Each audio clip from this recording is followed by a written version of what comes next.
Mom, they look hungry. What? The little girl, she keeps watching everybody's food. Mom, they look hungry. 5 whispered words from an 8-year-old were about to undo 8 years of silence, grief, and a lie one family had been living inside without even knowing it. Mom, they look hungry, Daniela whispered, tugging gently at her mother's sleeve. Nadia Wilkinson looked up from her plate expecting nothing more than a spilled cup of orange juice or a dropped fork. Instead, her eyes followed her daughter's small pointing finger across the diner, past the hanging lamps and the steam rising off fresh coffee, to a booth near the window. A woman sat there with a little girl. 2 glasses of water. No plates. No coffee. A menu lying closed and untouched between them, as if opening it might make the emptiness official. Nadia's first instinct was to tell Daniela not to point. Her second instinct, quieter but stronger, was to actually look. If a story about a whispered secret, a hidden truth, and a mother who refuses to look away speaks to something in you, take a second right now to like this video and follow the channel, because what Daniela noticed that morning was only the beginning.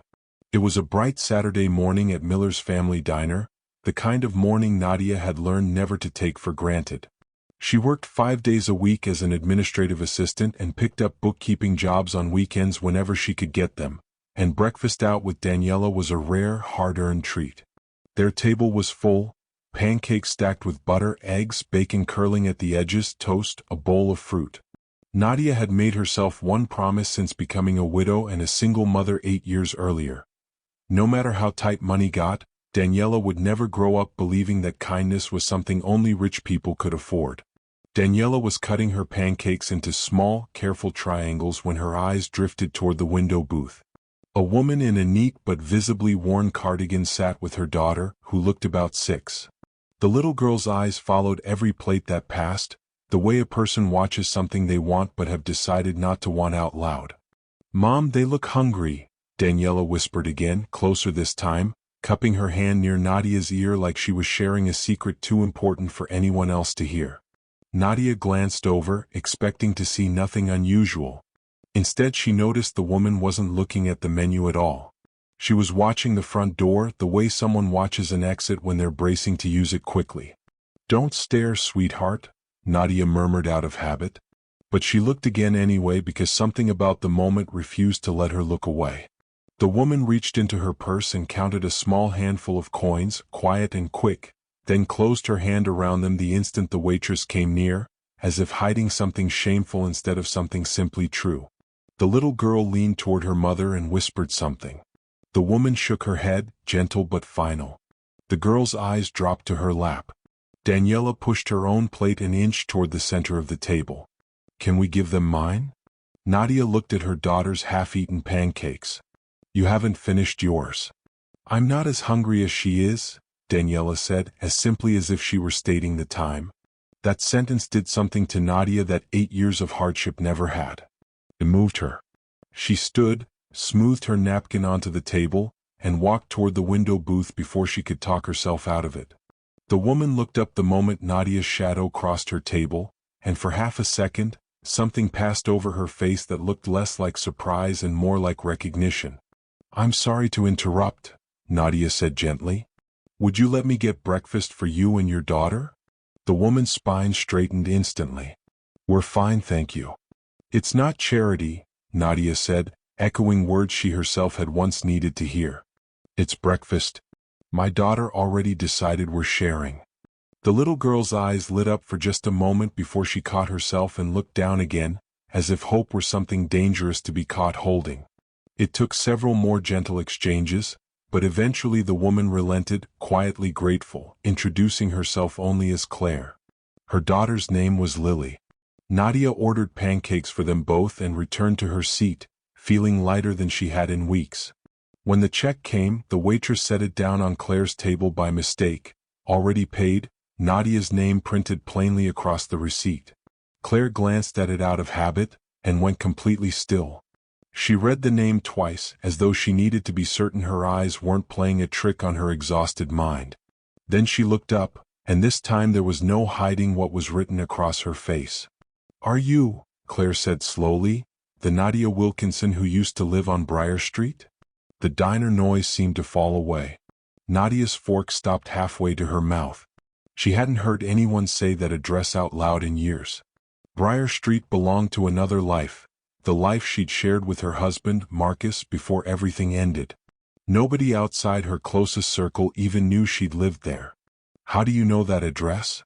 Nadia asked, her voice suddenly unsteady. Claire didn't answer right away. She looked down at Lily, then back at Nadia, and in her eyes was something that looked like 8 years of waiting for exactly this moment. Nadia realized, with a chill she couldn't explain, that this woman hadn't wandered into her morning by accident. Around them, the diner carried on exactly as it had a minute earlier, clinking forks, a bell over the door, the low hum of a Saturday morning that believed itself ordinary. Nadia would remember later how strange that felt, that the whole world hadn't paused the way her chest had. And she had absolutely no idea what was about to unravel. "How do you know that address?"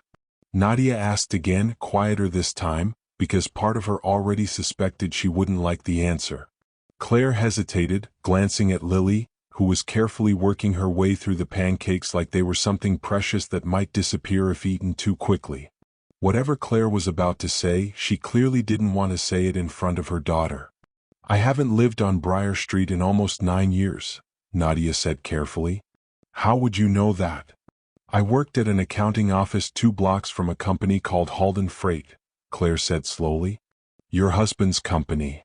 Nadia's stomach tightened. She hadn't heard the name Halden Freight spoken aloud in years either.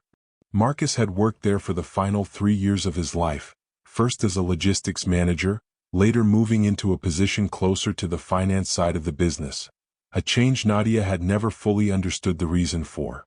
"I didn't know him well," Claire continued, "but I remembered him.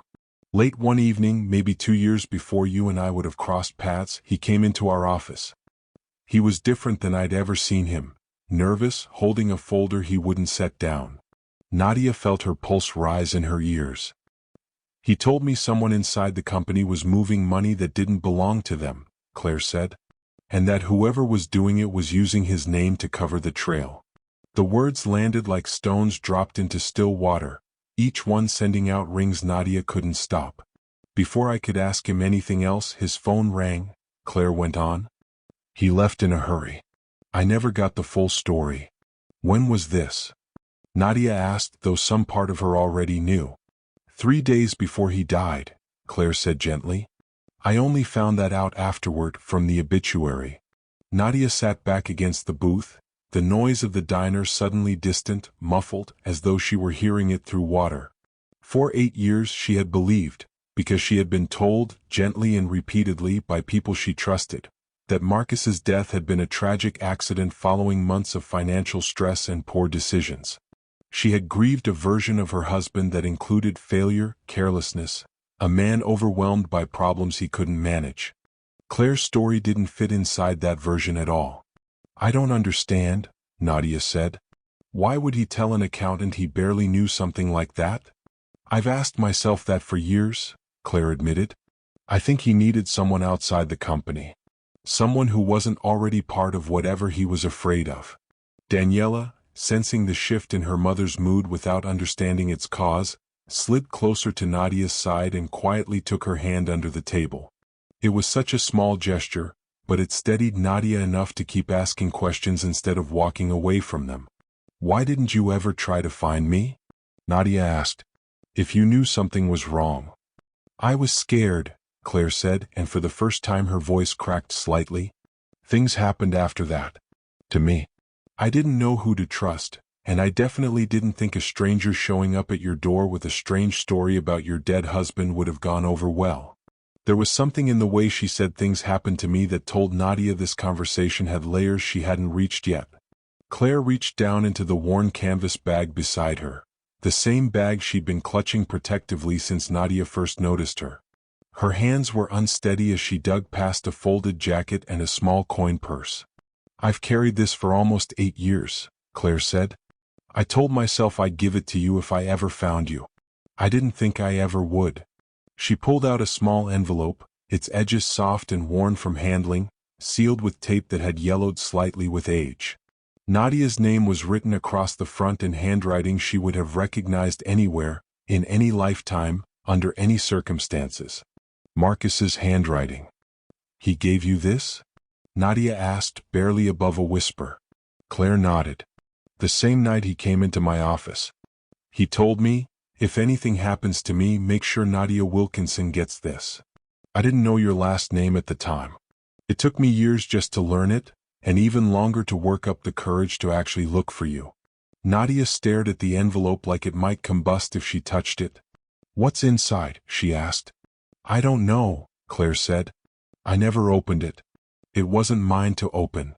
Daniela watched the exchange with wide, uncertain eyes, sensing that something important, something adult and heavy, was unfolding at their table, even if she couldn't name what it was. Nadia reached out and took the envelope with trembling fingers. It felt impossibly light for something that had just cracked open 8 years of grief she thought she'd finally made peace with. I need to know what happened to my husband, Nadia said quietly. I need to know the truth. Claire looked at her with something like relief, as though she'd been waiting 9 years for someone to finally ask. Outside the window, the Saturday traffic moved on undisturbed, cars pulling in and out of parking spots, people carrying on with mornings that hadn't just been split into a before and an after. Nadia held the envelope against her chest for a moment, aware of how strange it was that something so small could feel heavier than anything she'd carried in years. Not here, Nadia said finally, glancing at Daniela and then at Lily, both girls watching the two mothers with the particular stillness children reserve for moments they know matter. Can we talk somewhere quieter? Just the two of us, once the girls are settled? Claire nodded slowly. I don't have anywhere I need to be, she admitted, and something in the way she said it suggested that had been true for longer than just that morning. Nadia looked down at the envelope one more time, at her own name written in ink that had faded but never truly disappeared, and understood, with a certainty that frightened her, that whatever waited inside would not let her go back to the life she'd built around a comfortable, incomplete story. They found a quieter corner booth near the back of the diner, close enough to keep an eye on the girls, who Claire and Nadia settled at a nearby table with a shared plate of fruit and instructions to color on the paper placemats the waitress brought over. Daniela kept glancing back at her mother every few minutes, as though checking that Nadia hadn't disappeared along with whatever calm had existed before the envelope appeared. Nadia turned the envelope over in her hands but didn't open it right away. Why did he give this to a stranger instead of leaving it somewhere I would find it? I don't think you were the one he was worried about finding it, Claire said carefully. I think he was worried about someone else finding it first. That answer settled uneasily in Nadia's chest. After that night, things got strange for me too, Claire continued. A week later, my manager let me go without any real explanation. A month after that, someone broke into my apartment. Nothing was taken except an old file box I kept work papers in. I told myself it was a coincidence. I don't believe that anymore. Someone was watching you? Nadia asked. Someone wanted to make sure I forgot whatever your husband told me, Claire said. So I did. Or I tried to. I moved twice in 2 years. I stopped talking about Halden Freight to anyone. Eventually Lily's father left, and surviving as a single mother took up every ounce of fear I had left in me. There wasn't room to keep being afraid of a folder I didn't even understand. Nadia studied her for a moment, struck by an uncomfortable, powerful sense of recognition. 2 women, 2 daughters, 2 lives quietly rebuilt out of loss neither of them had chosen. It occurred to Nadia that if circumstances had been only slightly different, she might have been the one sitting in the window booth this morning, counting coins she was ashamed of needing. I didn't come here today looking for you, Claire said quietly. I want you to know that. I came here because I'd decided this was the last morning I'd let Lily go hungry pretending it was a choice. I was going to figure something out today one way or another. I didn't expect the answer to involve you. Nadia finally broke the tape sealing the envelope. Inside were several folded sheets of paper, a handwritten letter in Marcus's familiar, slightly slanted handwriting, a scrap with a string of numbers she didn't immediately recognize, and a small brass key with no label. She unfolded the letter first. Her hands were shaking badly enough that she had to set it flat on the table to read it. Nadia, it began, if you're reading this, it means I didn't make it home to explain everything myself. and I'm sorry for that more than I can put into words." She had to stop and breathe before continuing. "I found something at work I wasn't supposed to find. I don't know yet how far it goes or who else is involved, but I know it's bigger than me and I know I can't prove it alone yet. I'm keeping records somewhere safe until I can. If something happens before I finish this, don't trust the easy explanation people give you. I never stopped working to give you and Daniela a good life. Everything I did in these last few months, I did for that reason, even if it looked like the opposite." Nadia pressed a hand over her mouth. "The truth is in the place where we kept the things we thought we'd never lose." The letter ended there, abruptly, as though he'd been interrupted before finishing. "I don't understand what that means," Nadia said, looking up at Claire. "The place where we kept things we thought we'd never lose." But Claire wasn't looking at the letter anymore. She was staring at the small brass key sitting on the table between them, and something in her expression had shifted from sympathy into something closer to fear. "What is it?" Nadia asked. "That key," Claire said slowly, "looks exactly like the one to a safety deposit box. Marcus mentioned one that night in my office. He said it almost like a joke, something about keeping the things that mattered somewhere nobody would think to look." Nadia looked down at the key in her palm, small and unremarkable and suddenly the most important object she had touched in 8 years. "Then we need to find out which bank," she said. Claire didn't answer right away. When she finally spoke, her voice had dropped low enough that Nadia had to lean in to hear her. "Nadia, before we go looking for anything else, there's something you should know. Whatever's in that box, it's the reason people came after me. If we open it, we might be opening the same door again."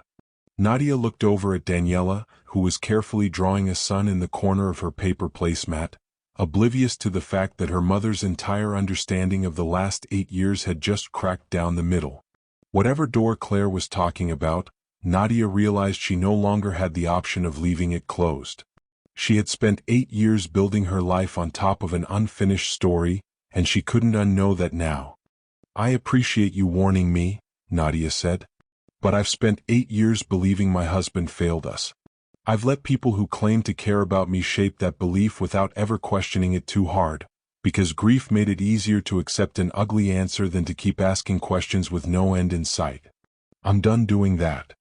Claire studied her for a long moment, then nodded slowly as if she'd needed to hear exactly that before she could commit to what came next. "There's a business card in my bag," Claire said. "From years ago. Before everything happened, Marcus mentioned a bank on Faro Street, joked that it was the only branch in the city that still used actual metal keys instead of code pads. I always wondered if that's where he meant." "Faro Street," Nadia repeated, committing it to memory like it was something she could hold on to. "I haven't been back to that part of town since I left," Claire admitted. "I told myself I never would be." Nadia reached across the table and, without entirely planning to, took Claire's hand. "You don't have to go alone. Neither of us does, not anymore." For the first time since Nadia had noticed her that morning, Claire's guarded expression softened into something almost like hope, fragile and unfamiliar, the way hope tends to look on people who haven't had much practice trusting it. "Okay," Claire said quietly. "Faro Street. Monday morning before the girls' schools opened for the day." Nadia folded the letter carefully back along its original creases and slipped it, along with the key, back into the envelope, holding it now the way a person holds something they intend never to lose again. Faro Street Savings looked exactly like the kind of bank that had refused to modernize out of stubbornness rather than necessity: brass fixtures, a security guard who greeted regulars by name, and a vault room in the back that still required an actual key alongside of staff members. Nadia had dropped Daniela off with a trusted neighbor for the morning, and Claire had done the same with Lily, both women agreeing without needing to say it aloud that whatever waited inside that box wasn't something either child needed to witness. The bank manager, an older man named Elton Pierce, recognized Marcus's name the moment Nadia mentioned it, a flicker of memory crossing his face before he masked it with practiced professionalism. "Box 214, he said, checking his records. "Opened almost 9 years ago. No activity since." He paused. "I remember him a little. Quiet man. Came in maybe twice, always alone." Inside the small metal box, Nadia and Claire found a stack of documents that told a story far more complicated than either of them had expected. Bank statements. Photocopied contracts with names and figures highlighted in faded yellow marker. A folder labeled simply HF, Internal Transfers. Nadia spread them across the small private viewing table with hands that wouldn't quite stop trembling. The records showed a pattern of transfers moving out of Halden Freight's operating accounts and into a series of smaller accounts over 18 months, each transaction just under the threshold that would have triggered an automatic audit flag. And at the center of nearly every transaction was a name Nadia knew far too well. Richard Hale. Her breath caught in her throat. Richard had been Marcus's business partner and closest friend at the company, and after Marcus's death, one of the people who had stayed closest to Nadia. He had helped her sort through paperwork in those terrible first months. He had quietly covered a mortgage payment she couldn't make. He had sat across from her at her kitchen table more times than she could count, telling her gently, patiently, that Marcus had been overwhelmed, that his death had likely been an accident born from exhaustion and stress, that the kindest thing Nadia could do for herself was to stop looking for answers that didn't exist. She had believed him. She had built 8 years of grief around his version of the truth. "This can't be right," Nadia whispered, more to herself than to Claire. "It fits with what Marcus told me," Claire said quietly. "He said someone was using his name to cover their trail. If Richard was moving money and structuring it under Marcus's approvals, then Marcus wasn't just an employee who noticed something," Nadia finished. "He was about to expose the person who's been standing next to me for 8 years, telling me how to grieve him." Near the bottom of the folder, one document made Nadia's stomach drop entirely. A transfer record, dated 3 days before Marcus's death, showing a payment from an account linked to Richard's name, routed to an unidentified recipient, the account number scratched through by hand with a single word scrawled beside it in ink that wasn't Marcus's handwriting. "Handled." "Claire," Nadia said slowly, "what if this isn't only about stolen money?" Claire didn't answer immediately. When she did, her voice was barely audible. "I've wondered that for years and never let myself finish the thought." Nadia sat back, the vault room suddenly feeling too small, too quiet, too far from anyone who could help if this went as badly as the growing feeling in her chest warned her it might. "There's something else," Claire said finally, reaching over and gently taking Nadia's hand before she could spiral further. "Something Marcus told me that night, right before he left the office. I didn't tell you earlier because I didn't want to frighten you before you'd even opened the letter." "Tell me now," Nadia said. Claire held her gaze steadily. "He said if anything happened to him, it wouldn't necessarily stop with him. He asked me to watch out if I ever found you, for you and for Daniela too." The words settled over Nadia like cold water. For 8 years she had believed the danger, if there had ever been any, died with her husband. Sitting in that quiet vault room with evidence of fraud spread across the table and a warning she was only now hearing 9 years too late, Nadia understood for the first time that the story wasn't finished, and it might never have stopped watching her at all. She thought back, unwillingly, to small moments over the years that had never quite made sense at the time. Richard always steering conversations away whenever Nadia brought up wanting to review Marcus's old work files. Richard gently discouraging her, more than once, from reaching out to former colleagues at Halden Freight, insisting it would only reopen wounds better left closed. At the time she had taken it as kindness, a friend trying to spare her more pain. Now, laid out beside a folder of falsified transfers, it looked like something else entirely. It looked like management. "He came to Marcus's funeral," Nadia said quietly, almost to herself.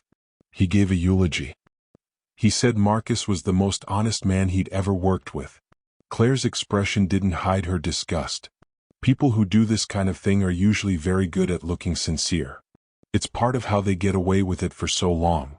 Nadia gathered the documents carefully, sliding them back into the folder with hands that had finally stopped shaking, replaced now by something steadier and colder. Grief had made her pliable for 8 years. This felt like the opposite of grief. "We need to be careful," Claire said. "If Richard finds out this box has been opened, he'll know immediately that someone is asking questions again. Last time, that cost me my job, my apartment, and nearly 2 years of looking over my shoulder every time I left the house. Then we won't tell him, Nadia said. Not yet.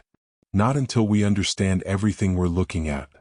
Mr. Pierce returned to the viewing room a few minutes later to check on them, and Nadia thanked him, careful to keep her voice steady, careful not to let a single flicker of what she now knew show on her face. She had spent 8 years being underestimated by people who assumed grief had made her passive. For the first time, she understood that assumption could be useful. Outside, the late morning sun felt almost aggressively normal against the weight of what she was carrying. Claire walked beside her in silence for several minutes before finally speaking again. "What happens now?" she asked. Nadia looked down at the folder in her hands, then up at the ordinary street full of ordinary people who had no idea what she'd just learned.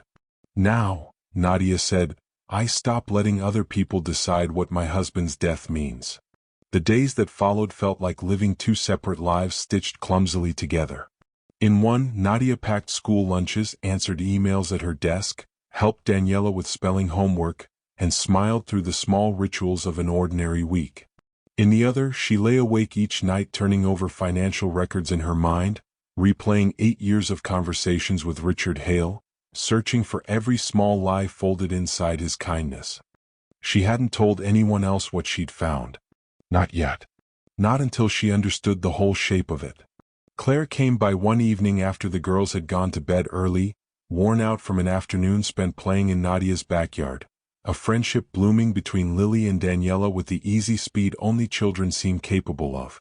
The two women sat at Nadia's kitchen table with the folder between them and a laptop Claire had borrowed from a friend. "There's a name on one of the transfer records I didn't recognize before," Claire said, turning the laptop screen toward Nadia. "I looked it up. It's a storage facility. Same city, different branch than the bank." Buried among the financial records was a second reference, a unit number, and beneath it, in the corner, initials that matched a code from Marcus's letter Nadia hadn't been able to place until now. They drove out that weekend, telling the girls only that they had errands to run. The storage unit was small, unremarkable, tucked into a long row of identical metal doors on the outskirts of town. Inside they found a single locked case, and inside that, alongside more documents, a small flash drive taped to the underside of the lid. Nadia's hands shook as she plugged it into Claire's borrowed laptop that night, once both girls were finally deeply asleep. A video file opened. Marcus's face filled the screen, thinner than she remembered, tired in a way that broke her heart all over again, but unmistakably, achingly her husband. "Nadia, if you're watching this," he said, "it means I ran out of time before I could finish clearing things up the right way. I need you to know something first before anything else. I never stopped loving you and Daniela. Everything I did these last few months, the late nights, the distance, the things that must have looked like I was pulling away, all of it was because I found something at work I couldn't ignore, and I was trying to protect you from the fallout before I brought it to you." Nadia pressed a hand to her mouth, tears falling freely now. "Richard has been moving company funds for over a year," Marcus continued. "I found the pattern by accident, and once I started looking, I couldn't stop. I've been documenting everything I can quietly because I don't know yet how far this goes inside the company, and I don't know who else might be involved. If something happens to me before I can go to the authorities with proof, I need you to trust that I wasn't careless and I wasn't failing you. I was trying to make sure our family would be safe, no matter what happened to me." He paused, and for a long moment he simply looked at the camera, the way a person looks at someone they're afraid they won't see again. "Tell Daniela her dad loves her more than anything in this world. Tell her I was trying to build something worth leaving behind, even if it doesn't look that way right now." The recording ended. Nadia sat frozen in the silence that followed, the weight of 8 years of quiet, private doubt lifting off her chest all at once, replaced by something both lighter and infinitely heavier, the truth finally, after nearly a decade of living without it. "He didn't fail us," she whispered. "He was trying to save us." Claire reached over and squeezed her hand, saying nothing because there was nothing that needed saying. Later, after Claire had gone quiet scrolling through the remaining files on the drive, her expression suddenly shifted. "Nadia," she said carefully, "there's more on here. Marcus named someone else. Someone who helped Richard after your husband died, someone who helped make sure nobody kept asking questions. Nadia's chest tightened. Who? Claire turned the screen toward her, and Nadia read the name typed plainly across a financial disclosure form, a name she had trusted completely for 8 straight years. Her face changed instantly, all the color draining from it at once. Because she knew exactly who that person was. The name belonged to Marissa Cole, the accountant who had handled Nadia's own finances in the chaotic months after Marcus's death.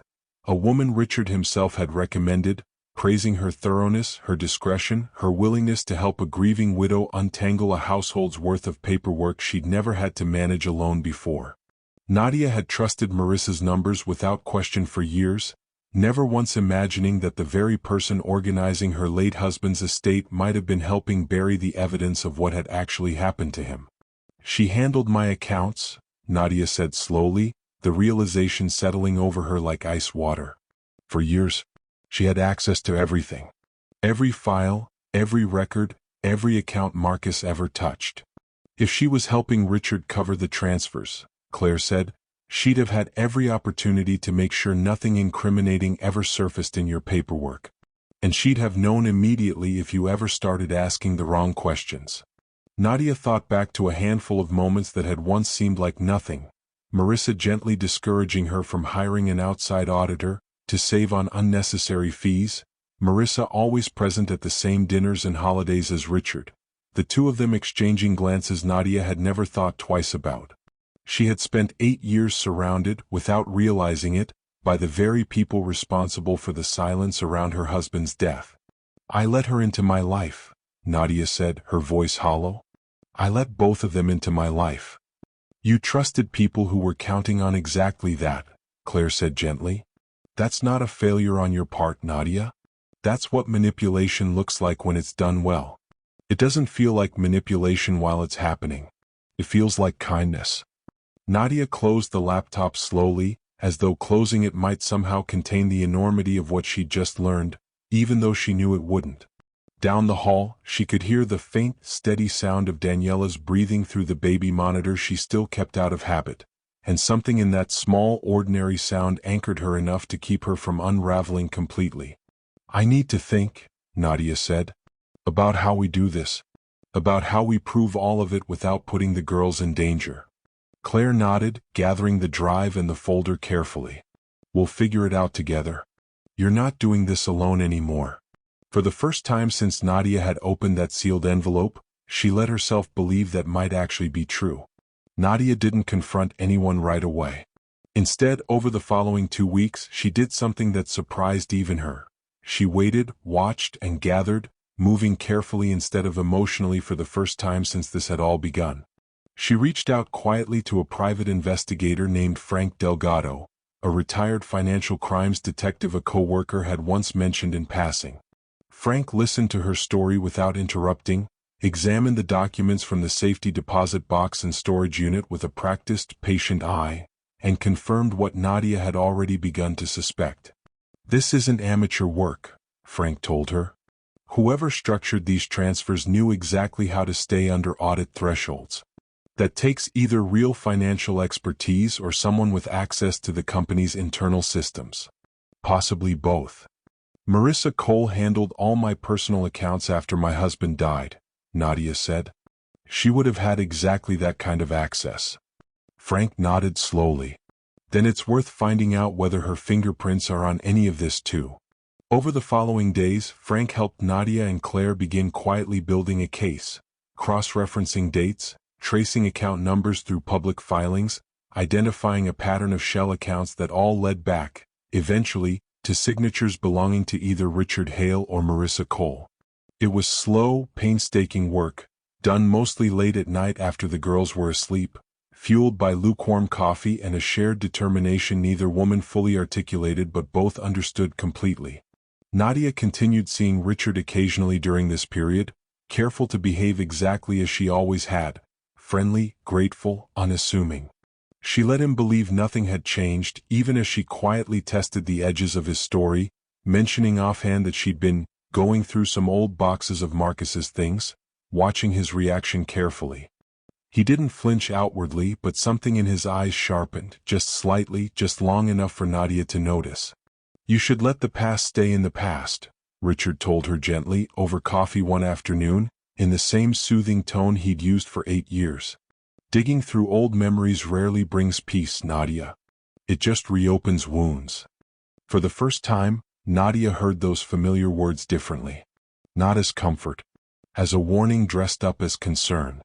"I appreciate you looking out for me," she said carefully, matching his calm with her own. "I think I just need closure. That's all." She watched him relax slightly at that answer, mistaking her composure for the same passivity he'd relied on for years. Meanwhile, Claire had her own reckoning to face. One evening, sitting on Nadia's back porch while the girls chased fireflies across the yard, she finally admitted the deeper reason she'd carried her silence for so long. "I told myself I was protecting Lily by staying quiet," Claire said. "But really, I think I was just protecting myself. I was scared, and it was easier to disappear than to fight. I don't want her growing up thinking that's the answer. I don't want her afraid of the truth the way I was." "You're not that person anymore," Nadia said. "Look at what you did. You carried Marcus's letter for 8 years. You found me. You didn't have to do either of those things." Claire wiped her eyes quickly, embarrassed, and managed a small laugh. "I think I was just waiting for someone brave enough to make it easier to be brave too." By the end of the second week, Frank had assembled enough documentation to move forward. Forged approval signatures, falsified internal transfer records, and financial statements that didn't match what had actually been filed with regulators. It was enough, Frank said, to bring in outside authorities without tipping off Richard prematurely. But Richard, it turned out, was paying closer attention than any of them realized.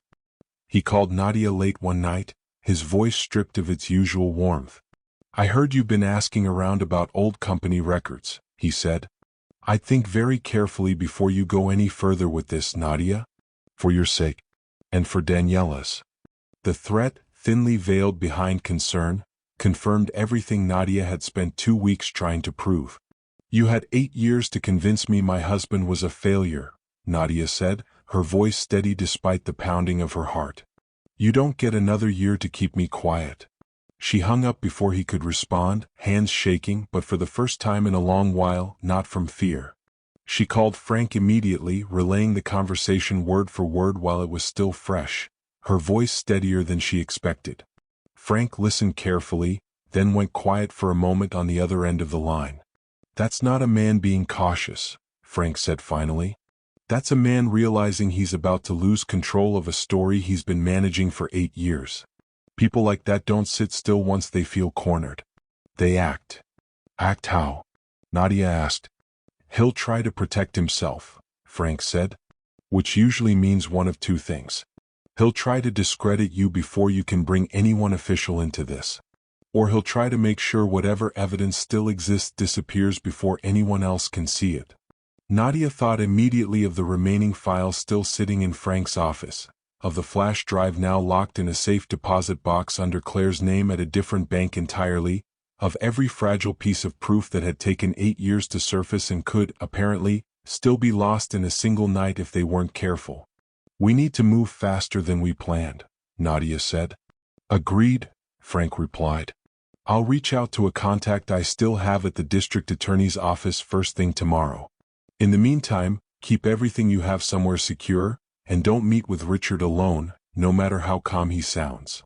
That night, after the call ended, Nadia sat on her back porch long after Claire had taken Lily home, staring out at the dark yard where the girls had been chasing fireflies only hours earlier, trying to reconcile the ordinary shape of her evening with the danger she now understood was circling closer than she'd let herself believe. She thought of Marcus's voice on the recording, steady even in fear, still trying to protect her from 3 days away. She thought of Daniela's small hand sliding under the table the moment she'd sensed her mother's world tilting. She thought of Claire, carrying a secret and a stranger's grief for 8 years because she hadn't known where else to put it. Whatever Richard was preparing to do next, Nadia understood with sudden, unshakable clarity that she would not be facing it the way she once might have, alone, uncertain, easily managed. She had people beside her now. And she had the truth. That, she decided, watching the porch light flicker gently against the dark, would have to be enough. The break-in happened 2 nights later at Frank's small downtown office. A single window forced open, files scattered, his backup drive missing entirely. Nadia got the call just after midnight, and by the time she and Claire arrived, Frank was standing in the wreckage of his own office looking more frustrated than afraid. Whoever did this knew exactly what they were looking for, Frank said grimly, gesturing at the emptied filing cabinet. They didn't touch anything unrelated. Just the Halden freight files. Nadia felt the floor tilt beneath her. The flash drive is still safe, Claire said quickly. It's in the deposit box under my name. They don't know that. Relief washed through Nadia, quickly replaced by a colder realization. But the physical documents, the bank statements, the transfer records. Copies, Frank said. I scanned everything the first week you brought it to me. The originals are what's missing, but the digital files are backed up somewhere they don't know to look. It was a small mercy, but it wasn't enough. Without the flash drive's recording and the full documentation trail properly presented, Frank explained, they still didn't have quite enough to guarantee an airtight case, especially if Richard and Marissa had already begun covering their tracks in response to Nadia's questions. That night, lying awake long after Daniela had fallen asleep beside her, having climbed into Nadia's bed sensing her mother's unease without understanding its source, Nadia found herself replaying old memories, searching for anything Marcus might have left behind that she hadn't yet found. And then, unexpectedly, it was Daniela who remembered something first. The next morning, over breakfast, Daniela mentioned, almost in passing, a memory from years earlier, too young at the time to understand its meaning, old enough now to recall the shape of it clearly. Dad used to keep things in the old radio in the garage, she said. The broken one. He said it was his secret hiding spot and I could never tell you because it would ruin the surprise. Nadia set down her coffee cup very slowly. What surprise, sweetheart? Daniela shrugged, unbothered. He never said. He just laughed and told me it was a secret. Nadia went to the garage before she'd even finished getting dressed, pulling boxes aside until she found the old broken radio Marcus had never gotten around to fixing, sitting untouched on a shelf for nearly a decade. Inside, tucked behind the speaker panel, was a small memory card wrapped carefully in plastic. She brought it to Frank that same afternoon. The card contained a second recording shorter than the first, made just hours before Marcus's death. This one more urgent, his voice tighter, more afraid. He named Richard directly, described specific transactions, and critically mentioned a meeting scheduled for that evening where he'd planned to confront Richard directly with what he'd found, accompanied by a colleague from the compliance department as a witness. He never made it to that meeting.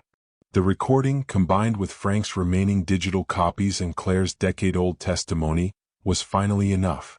Frank's contact at the district attorney's office agreed to open a formal investigation, quietly enough to avoid tipping off Richard before authorities were ready to act. 2 weeks later, it was over almost faster than Nadia could process. Richard was brought in for questioning, the falsified records laid out before him with a precision that left little room for the same practiced denials he'd relied on for 8 years.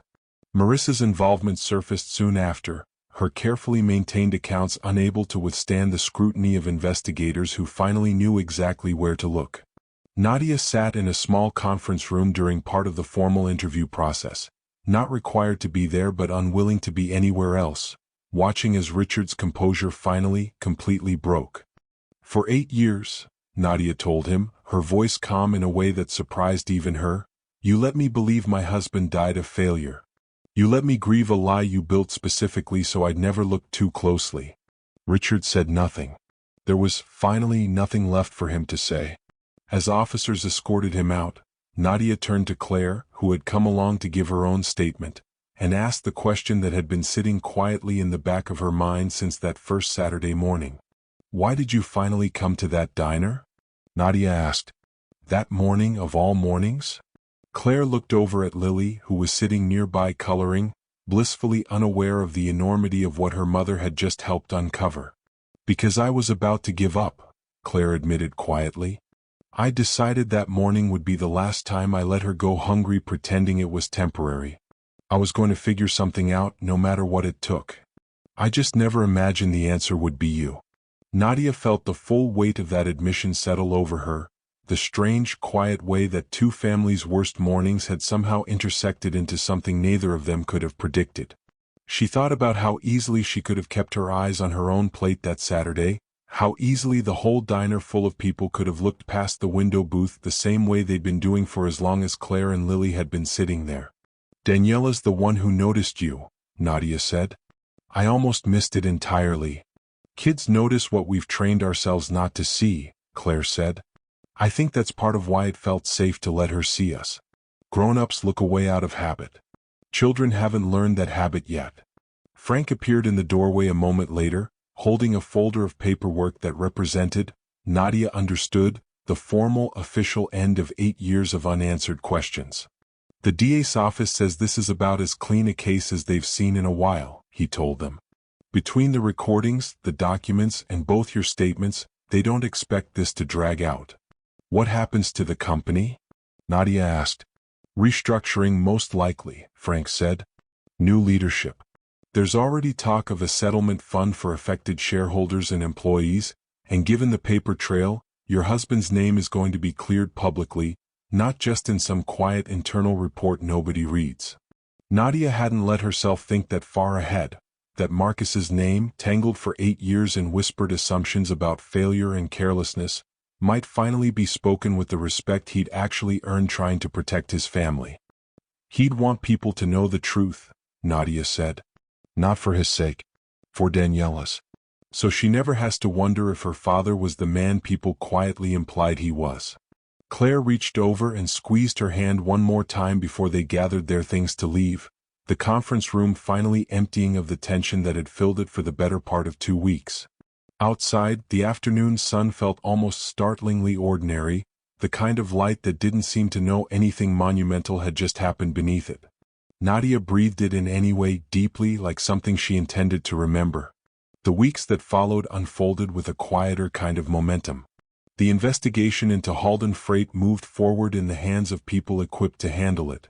Auditors, attorneys, a district attorney's office building a case methodical enough to withstand whatever defense Richard's lawyers eventually mounted.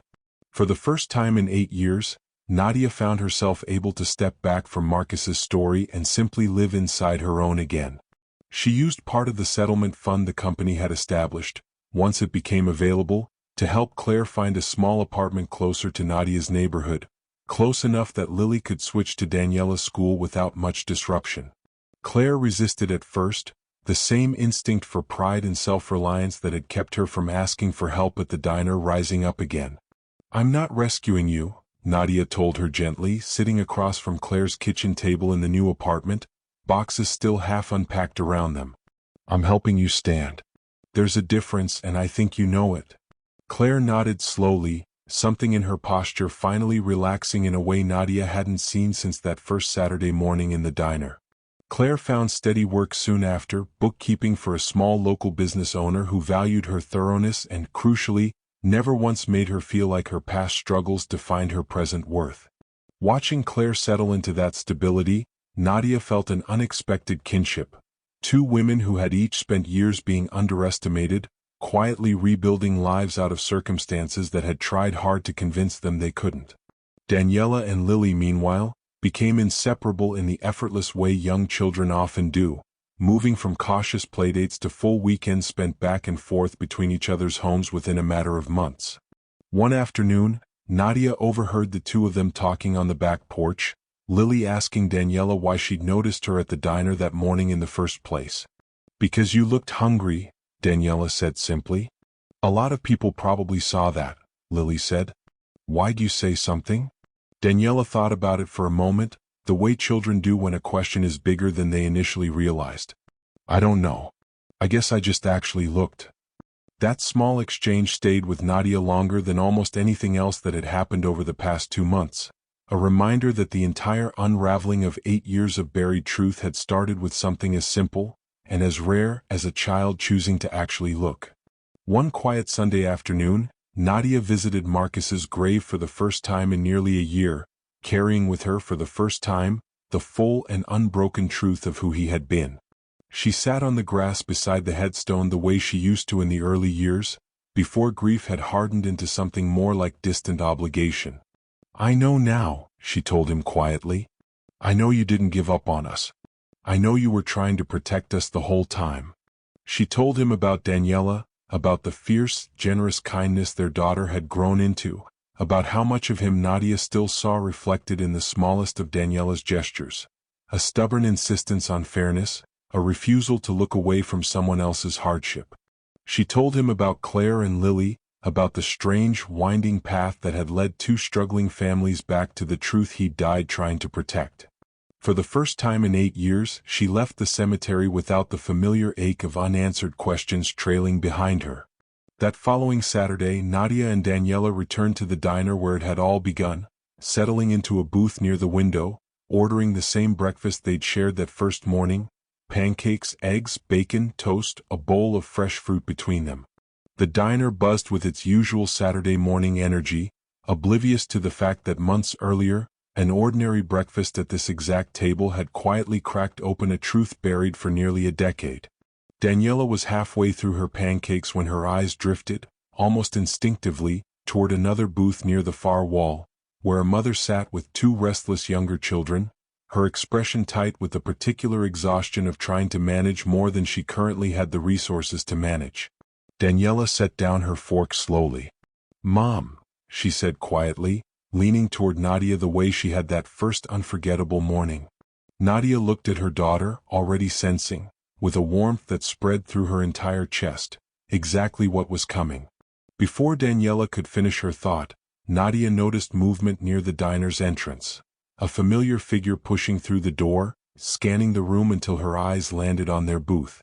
Claire waved, weaving between tables with Lily trailing close behind her, both of them dressed for a Saturday that had clearly started with far less uncertainty than the one that had brought them together months earlier. "We were driving by," Claire said, sliding into the booth beside Nadia without waiting for an invitation, the easy familiarity of real friendship having replaced the careful politeness of strangers. Lily saw the diner and insisted. "I wanted pancakes," Lily said matter-of-factly, already eyeing Daniela's plate with the shameless confidence of a child who knew, without question, that she'd be fed. Nadia laughed, waving down the waitress to order another round for the table, watching as Daniela slid over to make room, the two girls immediately falling into easy conversation about something that had happened at school that week. It struck Nadia, watching the four of them settle into the booth together, just how completely the diner's meaning had transformed since that first Saturday morning. What had once been the site of a quiet, private ache, a woman hiding coins in her palm, a daughter watching plates of food she couldn't have, had become something else entirely. A place where two families who might never have crossed paths had found each other, and in finding each other, had found their way back to a truth that had been waiting nearly a decade to surface. "You were about to say something," Claire said to Daniela, nodding toward the booth across the room where the tired mother was still managing her two younger children. Daniela glanced over again, then back at Nadia. "Should we help them?" Nadia felt the question settle into her chest with a quiet, powerful sense of completeness, an echo of the exact words that had changed everything months earlier, now returning not as a crisis but as a choice her daughter had learned to make on her own, without needing to be prompted. "What do you think?" Nadia asked her. Daniela didn't hesitate. "I think we should always help when we can." Nadia reached over and squeezed her daughter's hand, glancing at Claire, who was already smiling, already understanding exactly what this moment meant without needing it explained. "Then let's go see what they need," Nadia said. They approached the tired mother's table together, Nadia and Claire moving in the easy, practiced rhythm of two people who had learned, from hard experience, exactly how to offer help without making it feel like pity. The woman looked up, startled at first, the same flicker of defensive pride crossing her face that Claire's had carried months earlier. "I know this might sound strange coming from strangers," Nadia said gently, "but we've been where you're sitting. Can we help with breakfast today?" The woman's eyes welled up almost instantly, the exhaustion of the morning finally cracking under the weight of an offer she clearly hadn't expected. "You don't have to do that." "We know," Claire said, smiling. "We're doing it anyway." By the time they returned to their own booth, The woman's table had 2 fresh plates of pancakes on the way, her younger children already brightening at the promise of food, and Daniela and Lily were grinning at each other with the particular satisfaction of having witnessed something they both understood mattered, even if they couldn't yet put words to exactly why. Nadia settled back into her seat, watching the whole diner carry on around them, full of its usual Saturday morning noise, utterly unaware that the same booth where a young girl had once whispered 5 words that changed everything was now the site of another small, quiet act of noticing. Across the diner, the woman they'd helped caught Nadia's eye one more time and mouthed a quiet, sincere thank you, the same fragile relief Nadia remembered seeing on Claire's face months earlier, before either of them had any idea how far that single act of kindness would eventually reach. Nadia smiled back, understanding now, in a way she never had before that first Saturday morning, that a gesture that small could hold that much weight. You know, Claire said, watching the woman across the room finally relax as her children ate, maybe we didn't find each other that morning by accident. Maybe we were finally brought back to each other. Nadia thought about the long, improbable chain of events that had led them here, Marcus's late-night visit to a stranger's accounting office nearly 9 years earlier, a folded letter carried faithfully for 8 of those years, a little girl's hunger catching another little girl's attention on an ordinary Saturday morning, and a mother's decision to walk across a diner instead of looking away. If Daniela hadn't noticed you, Nadia said, I don't think any of this would have happened. Marcus's name would still be tangled up in a lie. I'd still be grieving a version of him that was never true. And I'd still be running, Claire admitted. Still teaching Lily that the safest thing to do with the truth is bury it. They sat with that for a moment, the weight of it settling comfortably now instead of painfully, the way truth eventually does once it's finally been allowed to surface completely. Nadia looked over at Daniela, who was carefully cutting her pancakes into the same small triangles she always did, utterly unaware of the magnitude of what her simple instinctive kindness had set into motion months earlier. Come here for a second, Nadia said. Daniela slid closer, and Nadia wrapped an arm around her, pressing a kiss to the top of her head.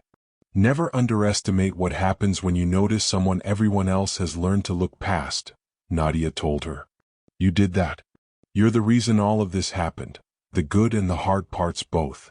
Daniela considered this seriously, the way she considered most things, then looked over at the family across the room, now laughing together over a shared plate of bacon. So we should always help when we can? Always, Nadia said without hesitation. Claire reached over and took Nadia's hand across the table, and for a moment the two of them simply sat there, surrounded by their daughters in the same diner where an ordinary Saturday morning had quietly become the beginning of everything.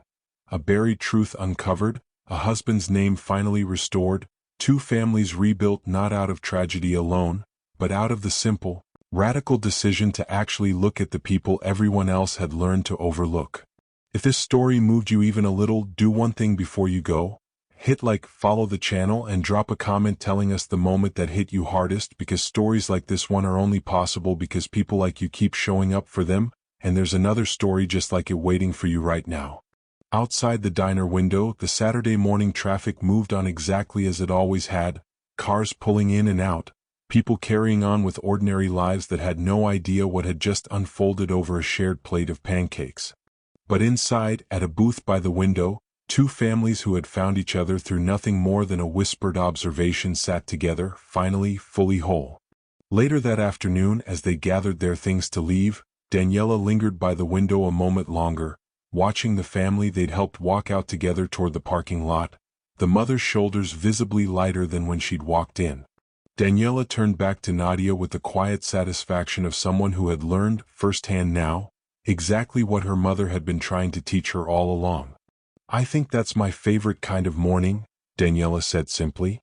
Mine too, Nadia said, taking her daughter's hand as they walked out into the bright afternoon sun, Claire and Lily close behind them, for lives woven together now by nothing more complicated, and nothing more powerful than someone choosing to notice. Sometimes kindness feeds a hungry person for one morning.